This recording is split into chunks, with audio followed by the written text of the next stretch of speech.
Hello viewer, সবাই কেমন আছেন? আশা করি সবাই খুব ভালো আছেন। আজ আমরা আলোচনা করব বিদ্যুতের বিষয়বস্তু নিয়ে। তো বিদ্যুৎ সম্পর্কে শুনলে আমাদের প্রথমে যে প্রশ্নটা মনে আসে সেটা হচ্ছে যে বিদ্যুৎ আসলে কি? বিদ্যুৎ হচ্ছে একটি অদৃশ্য বল বা শক্তি, যেটা আমরা ছুঁতে পারি না, দেখতে পারি না কিংবা অনুভবও করতে পারি না। তো হয়তো আপনাদের এখন সবারই মনে হচ্ছে যে তো আমরা তো বিদ্যুৎ দেখতে পাচ্ছি কিংবা এটাকে স্পর্শও করতে পারতেছি।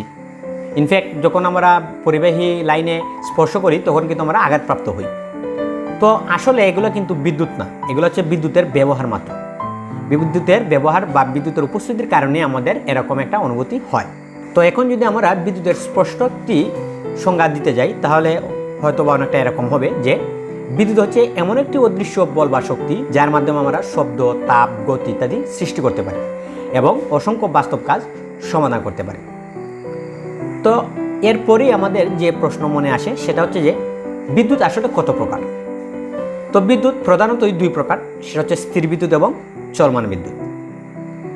তো স্থির বিদ্যুৎ হচ্ছে এমন একটি বিদ্যুৎ যে বিদ্যুৎ যে জায়গায় তৈরি হয় সে জায়গা থেকে এটাকে আর সরানো যায় না বা এটার মাধ্যমে কোনো বাস্তব কাজও সমাধান করা যায় না।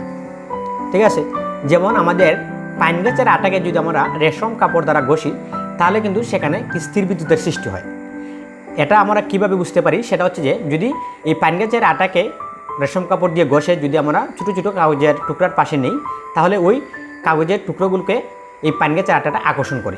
এ থেকে আমরা বুঝতে পারি যে এখানে একটি স্থির বিদ্যুতের সৃষ্টি হয়। আর অপরদিকে আমাদের চলমান বিদ্যুৎ হচ্ছে যে আমরা এটাকে যে কোনো এক জায়গায় সৃষ্টি করতে পারি এবং প্রয়োজনে আমরা অনেক দূর নিয়েও ব্যবহার করতে পারি এবং এর মাধ্যমে আমরা অসংখ্য বাস্তব কাজ সমাধান করতে পারি। আমাদের বাসাবাড়িতে যে বিদ্যুৎ এখন জ্বলতেছে সেটা কিন্তু আবার চলমান বিদ্যুৎ।